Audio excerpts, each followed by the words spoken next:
When you're in business, you know that you need to be able to bring in new leads all the time to be able to keep that momentum going and next week's bread and butter money coming in. So how is it then that you actually go about that task? Now, some people might say to you, you need to go networking, and some people might say you might need to do your Facebook adverts or your LinkedIn adverts or put your posts here, there and everywhere on social media. There are lots of different ways, but what I like to do is I like to do something what I call my prospecting hour, and that is what I'm going to teach you in today's video.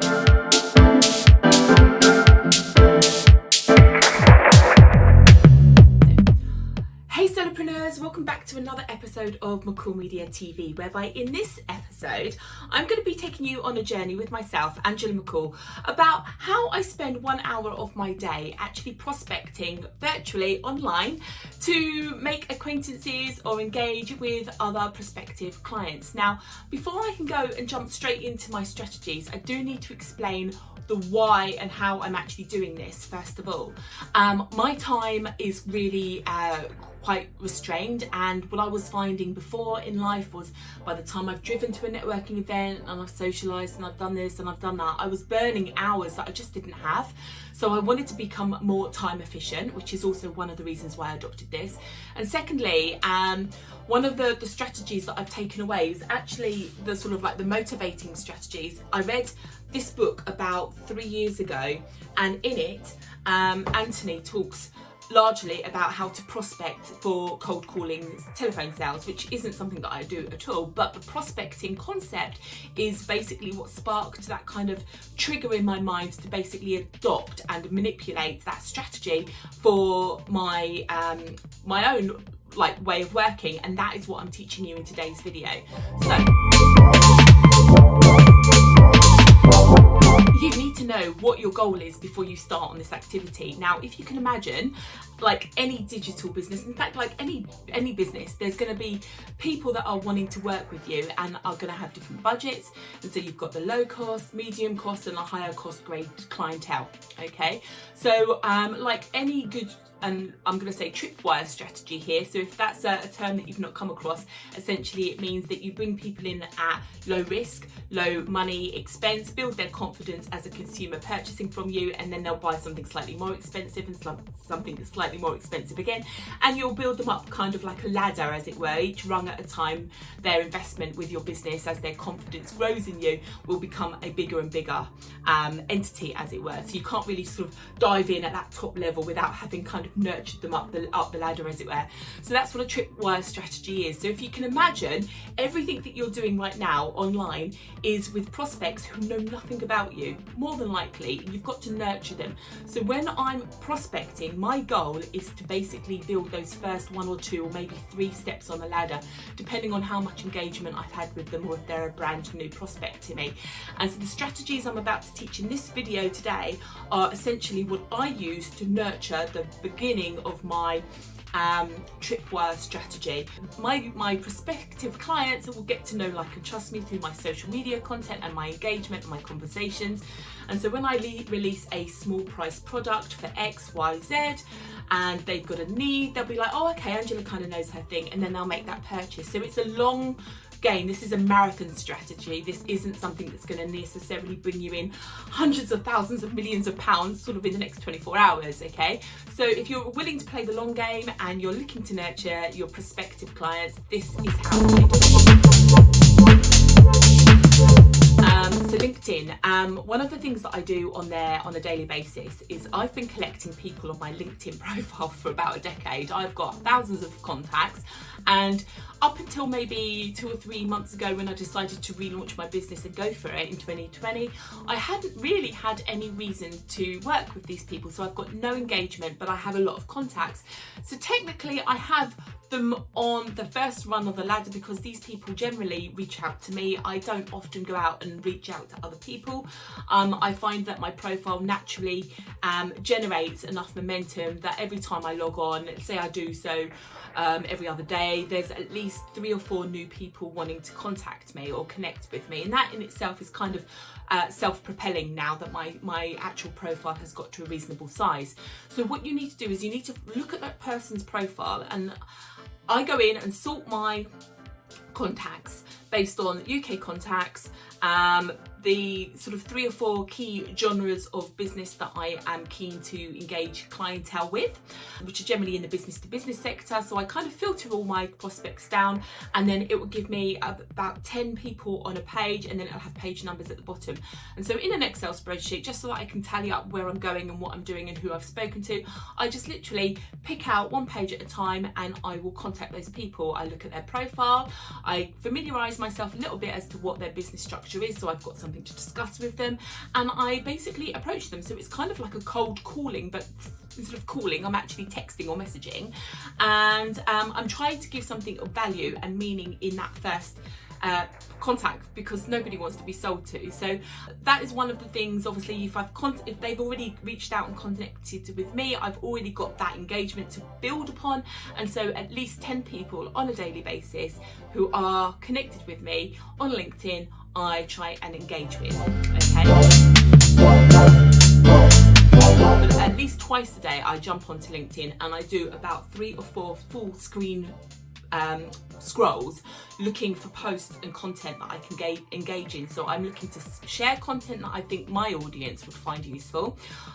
Other things and efforts I try to sort of praise and big up, as it were, people that I think that are in the hustle, working really hard. They might not have a service or something that's relevant to me, but I recognise effort and goodwill and that kind of camaraderie kind of component. So I will sort of engage or comment and whatnot, and that also puts me on their radar because they'll see the comment, and it's a nice feeling when you get a nice little comment of feedback. It makes you all warm and fuzzy to know that what you're doing is working.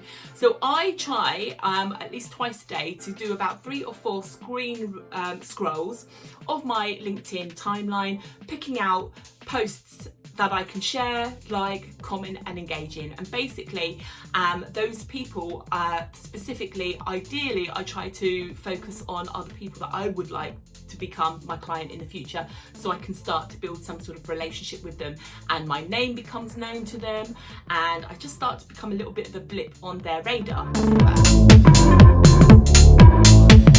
One of the other things that I need to sort of explain to you is that I don't just do that strategy on LinkedIn, I also adopt it on Facebook. And what I find is that the people and the mindset for LinkedIn and Facebook are very much more different. LinkedIn I find much more business orientated naturally and serious and get to the point, and there's less humour and joking, and that personal engagement is more like strategy, business, talking shop essentially, whereby in Facebook it's a lot more social.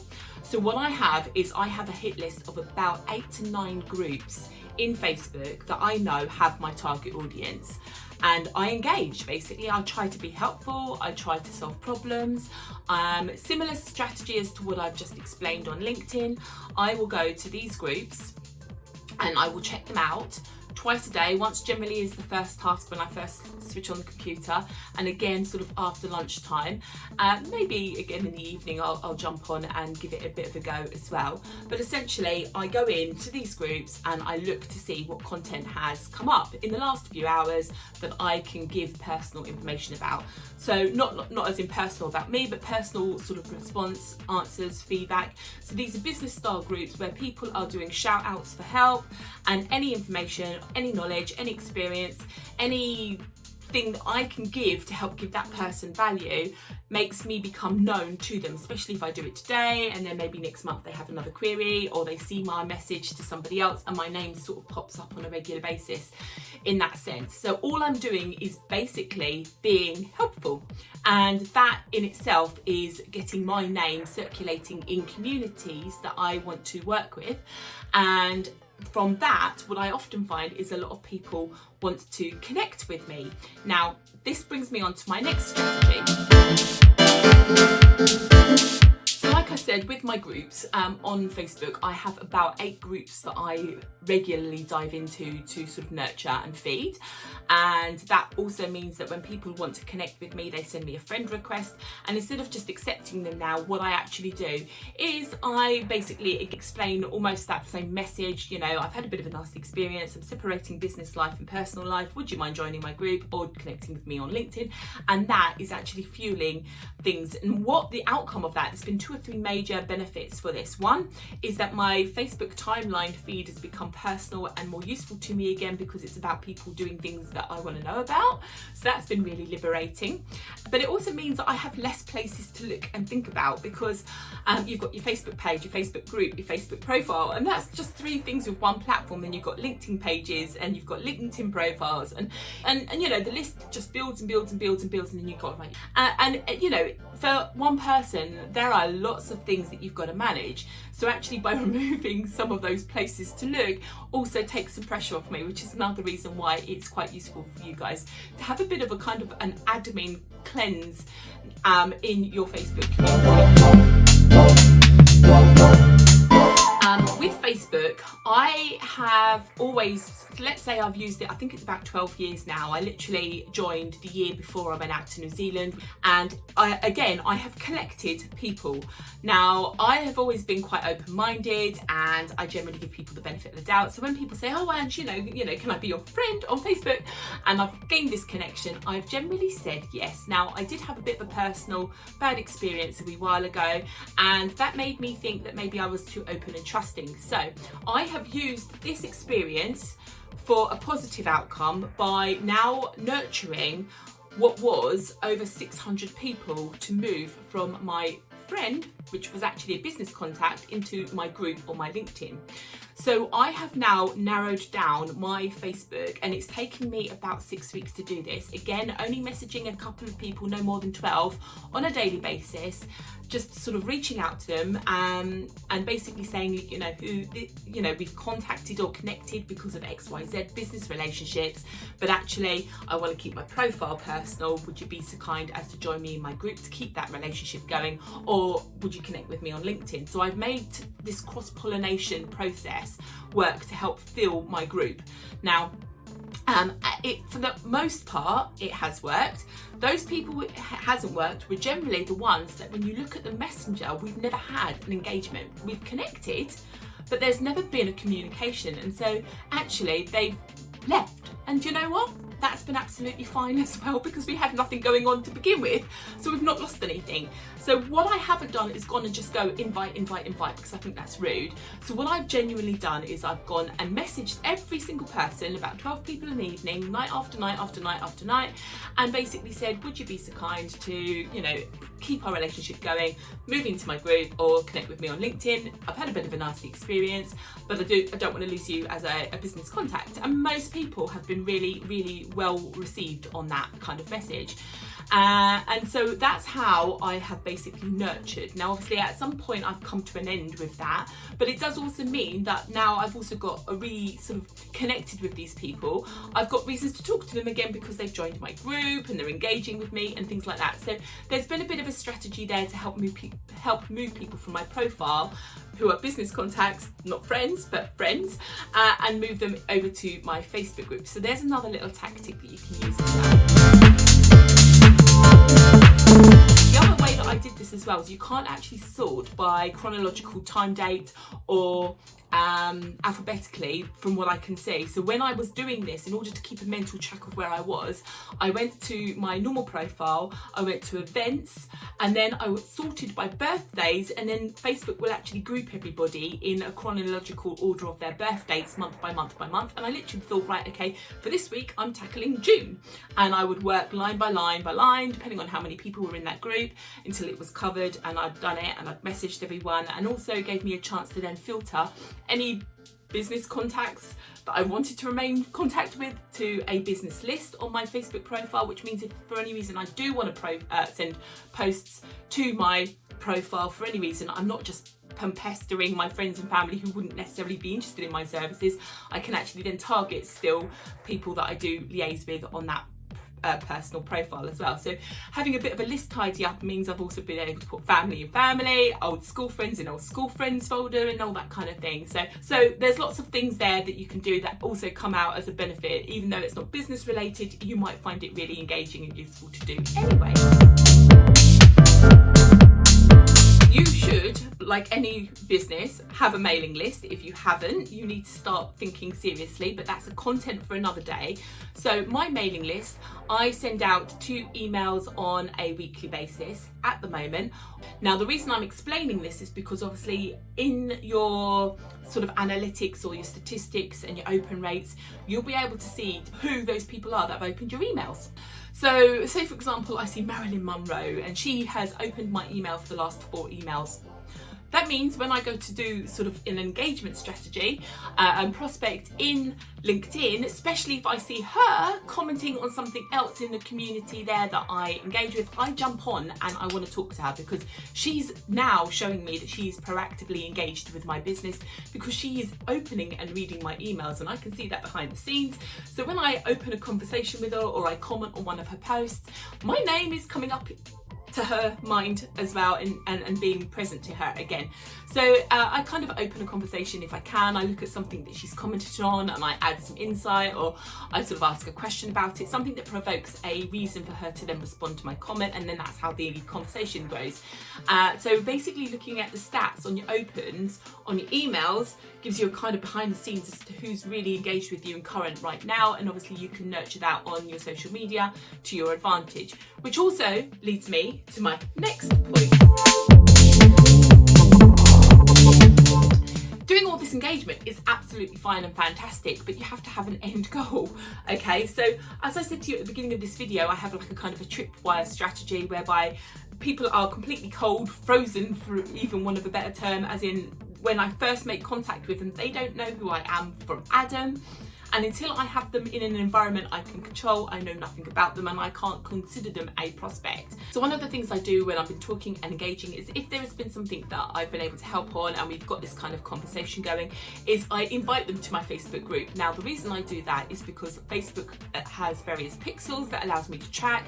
And if I ever want to do a paid advertising campaign sometime in the future where I maybe want to launch a low-cost product, remember that tripwire strategy to get that small confidence in purchasing on a low risk, low cost item, I could then basically target everybody that's in my Facebook group, for example, with an advert, or people that have visited my Facebook profile, my business page, sorry. So in that sense, regardless of where that engagement has gone on, by asking people proactively once I've given more than 80% of my time and energy and effort and helping them first of all, so you give before you take, I grow my community, and that obviously long term benefits me to be able to then communicate with people that I know that are engaged with me, and then I can send out adverts or do what I want to do without having to just hope that I'm shouting from the houses and that somebody out there might be the right person that hears my message. So it means I get to target my adverts a lot more carefully, which means my costs are lower and I can strategize a bit more clearer because I know exactly who I'm talking to. Then finally, the other thing that I wanted to talk to you about, having already mentioned my mailing list, is that I use, I can never say Zapier or Zapier, whatever, but Zapier. I'll flash them up on the screen. They are a fantastic tool for connecting and bridging lots of different programs and software items together. Now, when I actually end up having conversations, and if that conversation moves into Outlook, maybe I ask something or somebody's emailed me, or I've asked them to connect with my digital diary, which is also connected to my mailing list. There are ways that I'm now collecting and growing my mailing list, and it's all authentically because it's all done with a double opt-in, which means as the contact's added, because I've had a connection with them through my digital diary or through an Outlook email, they are prompted to double check that they want to join my mailing list. So because I'm in that engaged conversation at that moment in time, most people will say yes. And so I see that my mailing list, literally on a daily basis at the moment, I can dive in and I've gained another 4 or 5 people. Now, my YouTube channel pretty much launched 6 weeks ago in March, just before the coronavirus was kind of sending the world into lockdown. So I'm filming this right now, having had this tactic in place for about a year as I've been nurturing and preparing and planning my business. So it means for a year I've just been having conversations with people, but through the back end of that I have been growing them as contacts in my mailing list, so that now they've already got a nice sort of know, like and trust feel factor about me and know who I am when suddenly my email pops into their inbox. Everything that I've done so far in this video is about building people into an environment that I can control. Now, you might argue that I can't control my Facebook group. At one day I could do something to upset Facebook and they could just turn my group off or turn off my account. That is very, very, very true. But at the moment, seeing that I'm just having conversations with people, offering advice, I'm not doing anything that upsets the status quo, as it were. My end goal is obviously to build people into my mailing list, which is what I personally own and nobody can turn off unless I don't pay the bill. So there's my strategy today.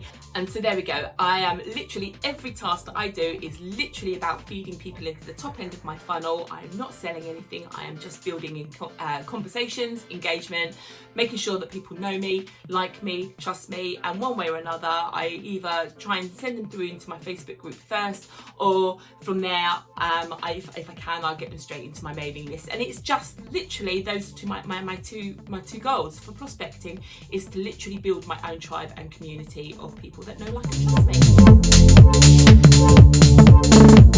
So I hope that's really been useful to you today. Like all videos, if you've been watching this and you've taken away some strategies, please subscribe, stay notified. Please give me some comments. If there's something that you do in your prospecting tasks that are different, please share, because you know I'm always open to new ideas. I can't know everything, and it's not going to hurt to share like I have done today, and we can all benefit during these difficult times. So stay safe, take care. Thank you very much for watching, and I will see you on my next video. Bye bye.